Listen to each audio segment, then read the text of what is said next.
mengkritik pemerintah ini Pak Anies? Karena Pak Anies menjadi sosok yang sering dikritis Pak Anies ya. Kritik. Saya di pemerintahan, gini, kita bertiga di pemerintahan ini. Jadi Bapak di mantan pemerintahan. Jadi kalau berada di wilayah publik, maka kupingnya nggak boleh tipis.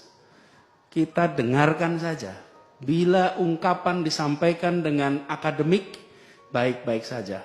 Bila ungkapan kritik dilakukan secara kasar, itu ekspresi kemampuan dia dalam mengungkapkan. Tapi bagi saya yang sedang bekerja, ini semua adalah ungkapan pendapat rakyat. Baik yang mendukung, baik yang tidak mendukung, baik yang mencaci, baik yang kata-katanya kasar. Makin kasar kata-katanya, itu makin mempermalukan dirinya sendiri, bukan pas saya. Jadi saya tidak perlu merasa masalah. Dan yang kedua, jangan tempatkan misalnya seperti Jakarta sebagai masalah pribadi. Jadi ini Jakarta nih, saya tempelin di sini. Gitu ya, jangan baper. Jadi jangan bawa perasaan. Ini Jakarta nih, ini kita bahas nih. Ada yang mengatakan plus, ada yang mengatakan minus. Saya sedang diamanati selama 3 tahun terakhir ini mengurus masalah di Jakarta. Apakah masalahnya baru mulai 3 tahun terakhir? Tidak, masalahnya sudah ada lama.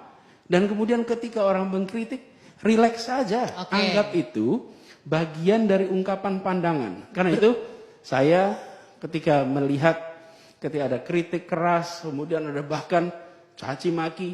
Diserang buzzer juga sering ya, di sosial media. Ya, bahkan begini, makin keras itu sebetulnya ini adalah catatan yang akan dibaca oleh anaknya dan oleh cucunya di kemudian hari. Dan ketika saya hari ini menjawab, jawaban saya juga jawaban yang akan direkam. Ini beda dengan dulu ketika catatan itu tidak ada. Hari ini apa yang kita katakan akan terekam hampir permanen. Ya, ada jejak digitalnya. Nah, itu termasuk bagi buzzer, siapapun yang berungkap itu, jangan sampai di kemudian hari harus mendelete yang ditulis. Ketika seseorang mendelete yang ditulis, maka itu sebenarnya dia sedang mengatakan saya malu pada diri saya sendiri. Nah, jadi saya kalau melihat ini proses demokrasi.